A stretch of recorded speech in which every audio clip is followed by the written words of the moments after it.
আচ্ছা, তোমাদেরও কি একদিনে বেশিও এমসিকিউ মুখস্থ করতে প্রবলেম হয়, বা একবার পড়ো কিন্তু বারবার ভুলে যাও? তাহলে কিন্তু আজকের ভিডিওটা একদমই স্কিপ করো না, কারণ আজকের ভিডিওতে আমি তোমাদের বলবো এমসিকিউ মুখস্থ করার কিছু টিপস, যেগুলো আমি কাজে লাগিয়ে খুব তাড়াতাড়ি কিন্তু মুখস্থ করতে পারি। So hey everyone, good morning. কেমন আছো তোমরা? আশা করি সবাই খুব ভালো আছো আর তোমাদের পড়াশোনাও খুব ভালো চলছে। আমার চ্যানেলে একটা নতুন ব্লগে তোমাদের জানাই অনেক ওয়েলকাম।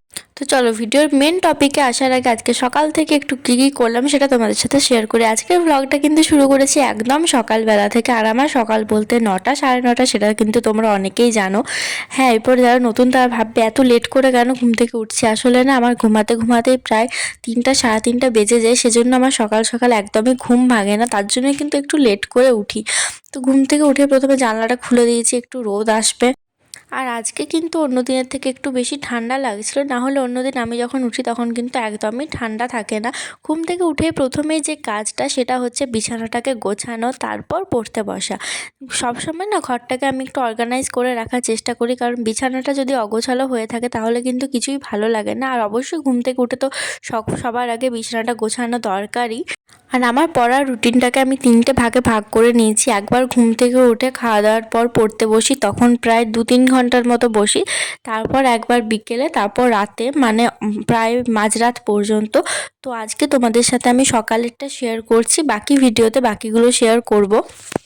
আর এই শীতকালে আমার সবথেকে বিরক্তিকর কাজ হচ্ছে এই বিছানাটাকে, মানে এই ব্ল্যাঙ্কেটটাকে গোছানো। ভিডিওতে দেখতে যত স্পিডে মনে হচ্ছে, অতটা স্পিডে যদি রিয়েল লাইফে করতে পারতাম তাহলে কিন্তু আমার অনেকটা টাইম বেঁচে যেত। আমি কোনো রকমে না এটা ঠিকই করতে পারি না। তো যাই হোক, তারপর বিছানা গোছানোর পর একটু স্নান করার জন্য চুলটা আঁচড়ে নিচ্ছিলাম।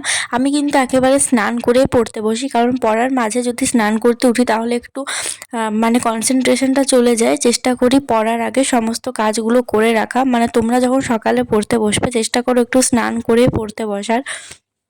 আর স্নান করলে কিন্তু ঠান্ডাটাও খুব তাড়াতাড়ি কেটে যায়, মাইন্ডটাও একটু ফ্রেশ লাগে, সেজন্য অবশ্যই স্নান করে পড়তে বসা উচিত সবসময়। আমার ভিডিওতে দেখবে আমি কিন্তু সময় স্নান করার পরই পড়তে বসি। আর পড়াশোনায় মনোযোগ দেওয়ার সবথেকে একটা ভালো উপায় হচ্ছে সবসময় নিজের মাইন্ডটাকে ফ্রেশ রাখা, সব কাজকর্ম ঠিক টাইমে টাইমে করা। এরপর একবার 1 গ্লাস জল খেয়ে পড়তে বসেছিলাম। আজকে সকাল থেকে জল খাওয়া হয়নি, আর আমি কিন্তু এই জগে সারাদিন জলটা আমার রুমেই রাখি, কারণ পড়ার সময় তাহলে আর জল নিতে যেতে হয় না, একদম বিছানার পাশেই রাখি। যখনই জল তেষ্টা পাই তখনই খেয়ে নিই। তার সাথে একটা গ্লাসও রাখি। আমি না মানে জগে জল খেতে সেরকমভাবে পারি না, আর বোতলে তো কম জল থাকে, সেজন্য হয় না, তার জন্য এটাই রেখে নিই। তো তারপর আজকে প্রথমেই টু ডু লিস্টটা বানিয়ে নিয়েছিলাম। সবসময় কিন্তু পড়ার আগে চেষ্টা করবে একটা টু ডু লিস্ট বানিয়ে নেওয়া, তাহলে কিন্তু পড়া শুরু করার পর মাঝে আমাদের ভাবতে হবে না যে কখন কোনটা পড়বো। অনেকেই আছো যারা উইকলি টু ডু লিস্ট বানায়, আমিও সেটা ভেবেছিলাম বানাবো, কিন্তু আমি না সেটা বুঝতেই পারছি না কি করে কি করব। তার থেকে আমার মনে হয় যে এই ডেলি টু ডু লিস্টটা বানানোই ঠিক আছে। আমি কিন্তু টু ডু লিস্টে শুধুমাত্র কি পড়বো সেটাই লিখি, মানে বাকি কখন কি কাজ করবো সেটা লিখি না। আর যদি কোনো স্কুলের স্টুডেন্ট আমার ভিডিওটা দেখছো, তোমাদেরকেও বলবো তোমরা কিন্তু সবসময় টু ডু লিস্ট বানিয়ে পড়ার অভ্যেসটা করো। তোমরা যখন মাধ্যমিক বা এইচএস দেবে তখন কিন্তু খুবই কাজে আসবে এই জিনিসটা। আর প্রতিদিন টু ডু লিস্টে 4টা সাবজেক্ট রাখি, চেষ্টা করি সবগুলোই করার। অবশ্য কোনো দিন যদি প্রচণ্ড ঘুম পাই তাহলে একটা কম হয়। দেখো আজকে টু ডু লিস্টে life science, math, physical science আর ইংরাজিটা রেখেছিলাম। প্রথমে লাইফ সায়েন্স পড়ছিলাম। আজকে করার ছিল আমার গমন চ্যাপ্টারটা, যেটা আমি একবার করেছিলাম টেক্সট বই থেকে। রেফারেন্স বই কেনার পর কিন্তু সেটা আমার পড়া হয়নি। তো ভাবলাম এমসিকিউগুলো পড়ার আগে রেফারেন্স বই থেকে আমি আরেকবার টেক্সট বইটা পড়ে নিই, তাহলে আমি যখন এমসিকিউগুলো পড়বো, মানে মুখস্থ করব, তখন আমার অনেকটাই মনে থেকে যাবে। তো টেক্সট বইটা পড়ার পর আবার পড়ছিলাম। রেফারেন্স বই প্রথম দিকে দেখবে যে বড় কোয়েশ্চেন, তার সাথে চ্যাপ্টারের জিস্ট একটু দেওয়া থাকে, সেটাও পড়ে নিচ্ছিলাম কনসেপ্ট ক্লিয়ারের জন্য। মুখস্থ করার আগে সবসময় কিন্তু কনসেপ্টটা ক্লিয়ার রাখতেই হবে, না হলে কিন্তু তুমি যতই পড়ো কোনো রকমই আর মুখস্থ হবে না। অবশ্য অনেক স্টুডেন্ট আছো যাদের মুখস্থ করার দরকারই পড়ে না, এমনভাবে বুঝে যাও যে মনে থাকে, কিন্তু আমার সেটা হয় না। সেজন্য আমি বারবার এমসিকিউগুলো মুখস্থ করতে থাকি, তার আগে কনসেপ্টটা ক্লিয়ার করে নিই, তাহলে ভালো হবে।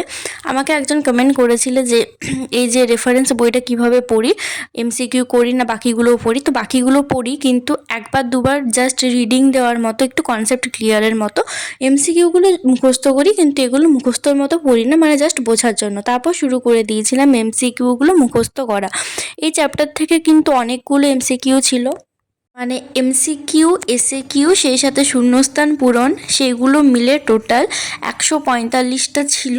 আর তার সাথে সত্য মিথ্যা ছিল আবার ওই 60টার মতো। তো সবগুলো কিন্তু আমি আজকে একদিনেই মুখস্থ করেছি, যেটা করতে আমার প্রায় 2 ঘন্টা সময় লেগে গেছিলো।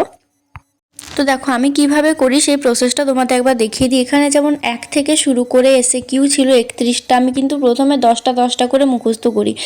প্রথমে 10টা পড়ে নিই, তারপর সেগুলো যতক্ষণ না দেখে মনে থাকছে অতক্ষণ পর্যন্ত পড়তে থাকি। সেই 10টা করার পর আবার পরের 10টা 20টা, সেই সাথে 1 থেকে শুরু করে 20 পর্যন্ত আবার সবগুলো করি। তারপর যখন দেখি 20টা হয়ে যাচ্ছে তারপর আবার বাকি 10টা, এইভাবে করে করে করি। টাইমটা একটু বেশি লাগে, কিন্তু এটা কিন্তু খুব ভালোভাবে আমার মুখস্থ থেকে যায়। পরে একবার পড়লে মনে পড়ে যায়। এখানে যেমন এসএকিউগুলো সেম প্রসেসেই করেছিলাম, প্রথমে 10টা করে তারপর আবার 10টা, এইভাবে 10টা 10টা করে করেছি। অনেকগুলো তো আগেও পড়েছিলাম, সেজন্য টাইমটা কম লাগে। কয়েকটা চ্যাপ্টার যেগুলো একটু বেশি কঠিন থাকে সেগুলো কিন্তু একটু টাইমটা বেশি লাগে, সেগুলো তো আবার এমসিকিউও বেশি থাকে। কয়েকটা চ্যাপ্টার আছে সেখানে তো 300টার কাছাকাছি এমসিকিউগুলো আছে, সেগুলো অবশ্যই একটু বেশি টাইম লাগবে।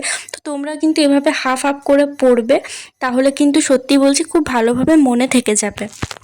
আমি যখন মাধ্যমিকের সময় এগুলো মুখস্থ করছিলাম আমার কিন্তু সেরকমভাবে কিছুই হতো না, কারণ তখন আমার কনসেপ্টই ক্লিয়ার থাকতো না। সেভাবে না অত life science, physical science, math আমি একদমই পড়তাম না, সেজন্য এখন এতটা পরিশ্রম করতে হচ্ছে আগের পড়া জিনিসগুলো। এরকমই হয়তো আমাদের হয়, প্রথমে যখন পড়ি তখন যদি ভালোভাবে পড়তাম তাহলে এখন অনেকটাই হেল্প হতো। হাই, আজকের ভিডিওতে তো দেখলেই আমি মূলত আমি কিভাবে এমসিকিউ মুখস্থ করি সেটাই তোমাদের সাথে শেয়ার করলাম, সেজন্য পরে আর কোনো স্টাডি ভ্লগ তোলা হয়নি। আজকে আমার টার্গেট কমপ্লিট করতে আমার টাইম লেগেছে 2টো পর্যন্ত। এখন বাজছে 2:30, মানে আমি লাস্ট আধ ঘন্টা থেকে ভিডিও এডিটিং করে যাচ্ছি। 2টো বা 2:45 ওরকম কিছু ছিল, আমার না ঠিক মনে পড়ছে না। বাট সমস্ত কমপ্লিট করলেও অনুপাত সমানুপাত যেটা করার ছিল সেটা পুরোটা করতে পারিনি। 3টা লেকচার ছিল, তার মধ্যে মাত্র একটা লেকচার দেখেছি, বাকি একটা আর একটার অর্ধেকটা দেখেছি। মানে একটা লেকচারে ফার্স্টের দিকে একটু এক্সট্রা কিছু সিলেবাস নিয়ে বলা ছিল, সেটাকে আগ করিয়ে দিয়েছিলাম, না হলে একটাই দেখা হতো। মানে 2 ঘন্টার মতো টাইম দিয়েছি। তো ম্যাথটা পুরোপুরি কমপ্লিট হয়নি, বাকিগুলো হয়েছে। আজকে কিন্তু আমার একটু অন্য দিনের থেকে তাড়াতাড়ি হয়েছে, কারণ ফিজিক্যাল সায়েন্সে আমি না আবার নতুন করে শুরু করছি।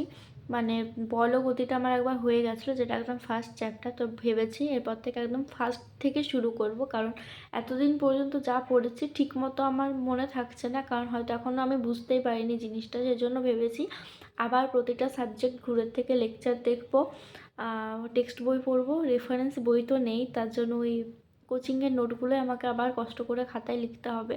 এই জিনিসটা আমার প্রচণ্ড বিরক্ত লাগে। আগে লিখতাম, কিন্তু লিখতেই সারাদিনটা চলে যেত।